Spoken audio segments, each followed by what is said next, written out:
I met a human once. It's a memory I've tried to bury, but no matter how hard I try, it claws its way back to the surface. If you're wise, you'll heed my warning, pray you never meet one. There are things in the universe that we, as civilized beings, simply aren't prepared to face. Humans are one of those things. I used to be like you, confident, comfortable in the knowledge that my species had achieved what others could only dream of. Our world, a paradise of peace and technological marvels, had eradicated conflict long ago. We didn't fight, we evolved beyond such primitive impulses. We believed our way was the only way, the ultimate example of what intelligent life could become. Our existence was orderly, predictable. Then, we encountered the humans, and that illusion shattered. It started as a rumor, stories whispered in dark corners of the galaxy, far from our world. They spoke of a strange species, one unlike any we had encountered before. Dangerous, they said. Unpredictable. We dismissed those tales.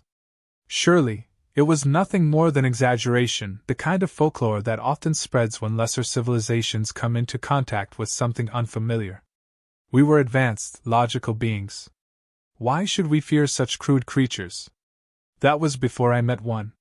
Before I truly understood what it meant to be human. I had been part of an exploration mission, a simple survey of a distant planet in an uncharted system. The world was barren, its surface scarred by ancient geological upheavals. It wasn't the kind of place you expected to find life, much less intelligent life. But we were explorers, and it was our job to investigate. So we descended, our ship touching down on the desolate landscape. It should have been a routine mission. We scanned the planet, gathered data, catalogued our findings. But then we found it. Him. At first, we didn't know what we were looking at. The creature was hunched against a rock formation, barely moving. His form was battered, bruised, and caked with dust. I remember thinking he was already dead, another casualty of the planet's harsh environment. But when we moved closer, we saw the faint rise and fall of his chest. He was still alive. A human, alone on this forsaken world. We were stunned. How could something so fragile survive in such a place? Our initial scans showed no signs of life beyond simple organisms. Yet here he was, breathing, conscious. We debated what to do. Some of my team suggested leaving him there. He was clearly near the end, and we had no obligation to help. But others argued that we couldn't just abandon him. He was a living being, after all, and despite our fears, we were still explorers at heart. So we approached cautiously, ready to offer assistance if he would accept it. When the human opened his eyes, I felt a chill I hadn't experienced in all my cycles of existence. It wasn't the way he looked at us, though that was unsettling enough. His eyes were sharp, full of a kind of defiance I couldn't understand. No, it was the knowledge in those eyes, the depth of something far more complex than I had imagined. This was not a creature that could be easily dismissed. This was a being that had endured far more than we could comprehend. We tried to communicate, offering food, water, medical assistance. At first, he didn't respond, simply watching us with that unnerving gaze. Then, slowly, he spoke. His voice was hoarse, barely above a whisper, but it carried a weight that made us pause. "Why are you here?" It was such a simple question, but the way he asked it made me feel as though we were the ones in danger. We explained that we were explorers, that we had found him by chance and only wished to help. But he didn't seem relieved. He didn't seem grateful. In fact, there was something almost calculating in his expression, as though he were assessing us, determining what kind of threat we posed. Despite his condition, wounded, exhausted, there was no fear in his eyes. Only a cold, hard determination that unsettled me deeply. We continued to offer assistance, but he refused most of it. He didn't want our help. Or perhaps he didn't trust it. I've encountered many species in my time, but none that reacted like this. Most beings, when faced with death, are grateful for a helping hand. They cling to life, desperate to survive. But this human, he wasn't desperate. He was something else, something I couldn't quite put into words at the time. Even as he lay there, weakened and alone, it was clear that he hadn't given up. There was no sense of resignation, no defeat in his posture. I would come to learn that this is the most dangerous thing about humans. They don't surrender. Even when all hope seems lost, they keep fighting. And that's what makes them so terrifying. We stayed with him for some time, trying to learn more. But he gave us little information. When we asked what had brought him to this desolate world, he shrugged off the question. When we inquired about his injuries, he simply said, "It doesn't matter." Everything about him was guarded, as though he were constantly on alert, ready to act if the situation called for it. Eventually, we decided to leave him. There was nothing more we could do, and the human clearly didn't want our help. As we turned to go, I glanced back one last time, hoping to see some sign of relief, some hint that he had softened. But all I saw was the same cold determination, the same fire in his eyes. I should have known then that something was wrong. But we were naive, so sure of our superiority, so convinced that our technology and civilization made us untouchable. I didn't realize, not then, that I had just seen the most dangerous thing in the universe. A human on the verge of death, but still unbroken. Still fighting. We left him there, thinking our part was done. We had tried to help, offered assistance, but the human refused, so we moved on. It was supposed to be that simple. He was just one solitary being, stranded on a hostile planet. What could he do? His survival, frankly, wasn't our concern anymore. But as the hours passed and we continued our exploration, something gnawed at me. There was something about him, about the way he looked at us. Not with fear, not even with curiosity, but with something much deeper, like he was waiting, biding his time. It was unsettling, and I couldn't shake it from my mind. Then it started. Our ship's systems, flawless and impeccable, began to malfunction. At first, it was minor, just a few glitches, nothing more than annoyances. We assumed it was interference from the planet's environment. After all, this world was a wasteland, full of electromagnetic storms and strange atmospheric conditions. We weren't concerned. Our technology was built to withstand much worse. But then, those small glitches escalated. Communication systems went down, vital instruments began to fail, and our readings became unreliable. Something was wrong, deeply wrong. Our tech teams scrambled to diagnose the problem, but the more they tried to fix it, the worse things became. Within hours, we found ourselves almost completely cut off from our ship's systems. It was as if something, or someone, was systematically dismantling our technology. Panic started to creep in. This wasn't normal. It wasn't natural. The thought struck me like a bolt of lightning, the human. It made no sense. He had been barely alive when we left him. We were equipped with the most advanced technology in the galaxy. Nothing he could do should have affected us. Yet there was a part of me, a deep, instinctual part that knew. Somehow, he was behind this. I didn't know how, but it was the only explanation that fit the growing chaos. I returned to the spot where we had left him, rushing through the barren landscape with my team. But when we arrived, he was gone. The only trace of him was the faint impression of his body on the dusty ground, as if he had never been there at all. Panic surged through me. A being we had assumed was dying, helpless, had vanished without a trace, and now our systems were collapsing. This wasn't a coincidence. This was something far more dangerous. I immediately ordered a full search of the area.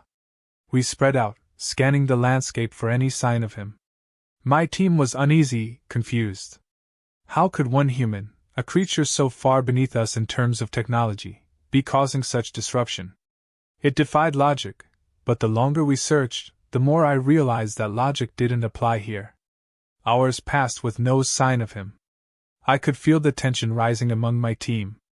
We were explorers, scientists, not soldiers. We were prepared for the unknown, yes, but not for something like this. Something that was hunting us, even as we searched for it. Then we found him. He was waiting for us, sitting on a ridge overlooking the ruins of an ancient structure. The moment I saw him, I knew we had made a terrible mistake. His injuries, which should have left him incapacitated for days, were almost completely healed. He stood tall, stronger than before, his eyes cold and calculating. He had been watching us the whole time, waiting for the right moment. I ordered my team to surround him, weapons drawn. We had no choice now. Whatever he was capable of, we had to stop him. But as we approached, the human smiled, a slow, knowing smile that sent a chill down my spine. "You don't understand, do you?" he said, his voice steady, clear. "You think your technology can protect you? That your rules, your logic will save you?" We had underestimated him. From the very beginning, we had treated him like any other life form, assuming that our superiority would keep us safe. But humans, I realized in that moment, were not like anything we had ever encountered. They didn't just survive, they adapted. They didn't follow the same rules we did. "You don't belong here," I said, trying to maintain control, though my voice wavered. "This planet isn't for you." He stood there, calm, even in the face of our weapons. "This planet wasn't for me," he replied. "But I'm still here, aren't I?"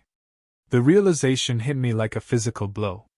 This human, this solitary being, wasn't just surviving, he was thriving. The desolate environment, the harsh conditions, even our own technology had been turned against us. It wasn't chance or luck. It was him. Somehow, he had manipulated the planet's environment, using the very elements we thought would kill him to his advantage. "We don't want to hurt you," I said, though by now, I wasn't sure I believed that was possible. The human tilted his head slightly, that same unsettling smile still on his face. "I know. That's what makes you weak." And then, without warning, the human moved. Faster than anything I had ever seen. He closed the distance between us in an instant, disarming 2 of my team before they could even react. The others fired, but it was futile. He moved like a predator, darting between us with such precision and efficiency that it felt as though he had already anticipated our every move. Within moments, it was over. My team lay incapacitated, weapons scattered on the ground. I was the only one left standing, and the human was now directly in front of me. "I'm not your enemy," he said, his voice low, almost gentle. "But if you don't leave, if you don't stop thinking you can control everything, you'll make me one." I stood there, paralyzed, unable to move, unable to think. This being, this human, had just dismantled my entire team without breaking a sweat. And yet there was something in his eyes that frightened me even more than his physical strength, his resolve. Humans didn't operate by the same rules we did. They didn't give up. They didn't surrender. And even when they were pushed to the edge, even when they were alone on a hostile planet, they found a way to survive. No, not just survive. They thrived. He stepped back, giving me space. "Go back to your ship. Fix your systems. Leave this planet. And pray you never meet another one of us." I don't know how long I stood there, staring at him, my mind struggling to comprehend what had just happened. Eventually, I nodded. I had no choice. My team was broken, our systems were failing, and this human had made it clear, we weren't welcome here. We left the planet that day, battered and shaken, our once unshakable confidence shattered. I never saw him again, but his warning stays with me. Pray you never meet a human. If you do, you won't stand a chance. I gave the order to leave, but it was clear from the start that it wouldn't be that easy. Our systems were still malfunctioning, and whatever had caused the damage was now beyond repair. It wasn't the planet's environment, it was something the human had done, something we didn't understand. We retreated back to the ship, our team limping and defeated, but the weight of what had happened hung over us like a cloud. When we reached the ship, we found the situation had worsened. The main systems were down, communications cut off, and our navigation scrambled beyond recognition. It was as though we had been severed from the universe entirely. We had been isolated, trapped in a prison of our own making, and none of our sophisticated technology could save us. We had always believed in our superiority, that our advancements would shield us from anything the galaxy could throw at us. But now, stranded on a desolate planet, we were facing a nightmare we hadn't anticipated. I knew the human was behind it. How he did it, I still didn't know. But it was him. He had done something to our ship, disabled our systems, and now we were helpless. My team, once confident and sure of their abilities, was beginning to unravel. Fear was spreading, and in that fear, I saw a terrible truth. Everything we thought we knew, everything we believed made us superior, was useless against a species like this. We scrambled to regain control of the ship, trying every technique and strategy we knew. But for every system we managed to reboot, another would fail. It was like trying to stop a flood with our bare hands. The human hadn't just attacked us physically, he had dismantled us mentally. He had shown us what we truly were, vulnerable. Hours passed, then days, and still, we made no progress. The human was out there somewhere, watching us, waiting for us to make a mistake. I could feel his presence even though he was nowhere to be seen. It was as if he had infected everything, turned the very air around us into his weapon. My team, already on edge, began to break down. There were arguments, accusations, panic spreading through the ranks. Some wanted to return to the planet and confront him again, but I knew that would be suicide. We were in his territory now, and he controlled every aspect of it. We were out of options. The ship, once a marvel of technological sophistication, was now nothing more than a shell. And in that moment of desperation, I realized the full extent of the human's power. It wasn't just his physical strength, or his ability to survive, it was his mind. His ability to think, to adapt, to turn every disadvantage into an advantage. We were dealing with something far more dangerous than we could have ever imagined. In the quiet moments, when my team was resting, I couldn't help but think about everything I had been taught about humans. The stories we had heard, the warnings we had dismissed as myths, suddenly seemed so much more real. We had laughed at the idea of humans being a threat, convinced that their unpredictability was a weakness. But now I understood. Their unpredictability was what made them strong. It wasn't that they lacked order or discipline, it was that they thrived in chaos, that they found a way to survive in the most impossible situations. And that was exactly what the human was doing now. He had been on the brink of death when we found him, and yet he had turned the entire situation in his favor. He had crippled our ship, disrupted our technology, and now he was watching us fall apart. He didn't need to attack us again, he had already won. Days turned into a blur. We rationed our supplies, hoping for a miracle, but none came. Every attempt to escape the planet was met with failure, every effort to repair the ship only made things worse.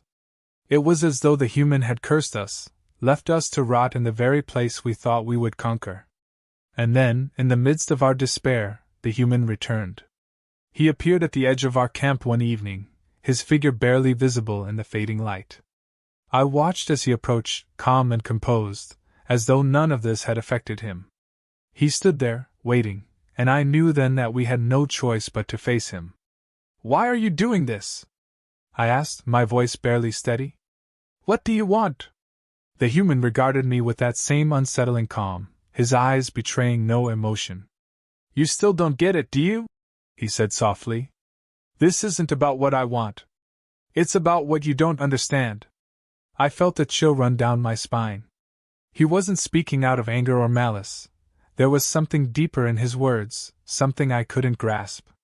It wasn't just that we had underestimated him. It was that we had fundamentally misunderstood what it meant to be human. "You think you can control everything," he continued. "You think your technology, your systems, make you invincible. But you've forgotten what matters most." "And what's that?" I asked, though part of me already knew the answer. "Will," he said. "The will to survive. The will to adapt. No matter what you throw at us, we'll find a way. That's what makes us dangerous. Not our strength. Not our weapons. Our will." The words hung in the air, and I knew then that he was right. We had relied too much on our technology, our belief that we were superior, and in doing so, we had overlooked the most important thing: resilience. The human wasn't just surviving because of some advanced piece of technology. He was surviving because he refused to give up, because he was willing to do whatever it took to stay alive. That was something we couldn't match. "I'll let you leave," he said, turning away from us. But remember this, next time, you won't be so lucky. If you meet another human, they might not be so forgiving. He disappeared into the darkness, leaving us in stunned silence. For the first time in my life, I felt truly powerless. The human had spared us, not because he had to, but because he wanted to. He had controlled every aspect of the encounter from the start, and we had been nothing more than pieces in his game. In the days that followed, our systems slowly came back online, as if the human had flipped a switch somewhere, deciding to let us go. We left the planet, broken and defeated, but the experience had changed us. We were no longer the confident explorers we had once been.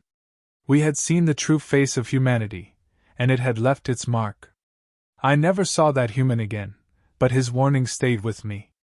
I've traveled to countless worlds, met hundreds of species, but none have ever terrified me the way he did.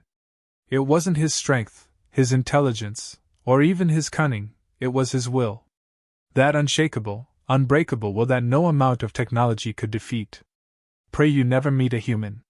Because if you do, no matter how advanced you think you are, no matter how prepared you believe yourself to be, you'll realize one simple truth: they will always find a way. And you will always be outmatched. We left that cursed planet, but the fear followed us.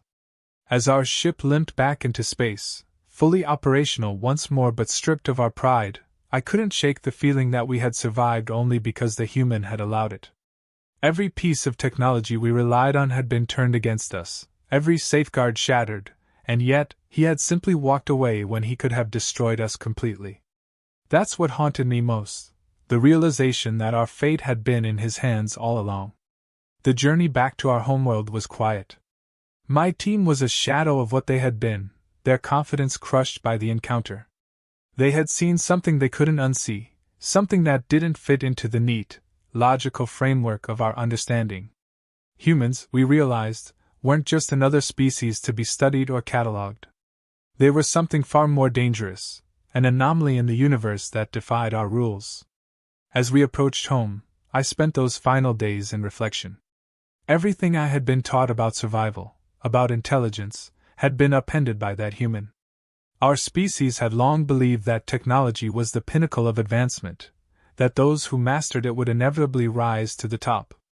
But humans had proven that there was something more fundamental, something deeper that couldn't be quantified or easily understood: their willpower. It was that force, more than any weapon or strategy, that had allowed them to survive, and to thrive, when all odds were against them. The moment we touched down on our homeworld, we were debriefed. We told our superiors everything: how the human had dismantled our systems, how he had turned our technology into a weapon against us, and how, in the end, he had chosen to let us go. At first, they didn't believe us. How could they? To them, humans were just another primitive species, a curiosity at best. But as we detailed every moment, every piece of our failure, their expressions shifted from disbelief to something far more unsettling: fear. They didn't want to admit it, but the truth was undeniable. The human had done something no other species had. He had made us feel powerless. Even in our most advanced state, with all our technology and resources, we had been at his mercy. That was not something our leaders could easily accept. For a time, there was talk of retaliation. Plans were discussed to return to the planet, to capture the human and study him, to understand how he had managed to defeat us. But I knew, as did the rest of my team, that it was a fool's errand. The human was long gone by now, and even if we did find him, what would it prove? We had already lost. Returning to that place wouldn't change the fact that humans were something beyond our control. The conversations shifted. Instead of retaliation, our leaders began speaking of containment. They feared what would happen if word spread throughout the galaxy of our defeat. If other species learned that a human, a single human, had dismantled one of our most advanced exploration teams, the consequences would be catastrophic. Our reputation would crumble. We would be seen as weak, vulnerable, prey. And so, the decision was made to keep our encounter secret. Officially, the mission was labeled a success. Our leaders erased the details of our encounter from the record, claiming that we had simply found an uninhabitable planet with no significant discoveries. The events that had transpired, were buried in classified files, never to be spoken of again. But that didn't stop the whispers. The story spread, quietly at first, then gaining momentum as it traveled through the ranks of our society. They called it the human incident, a tale that was told in hushed tones among explorers and soldiers alike.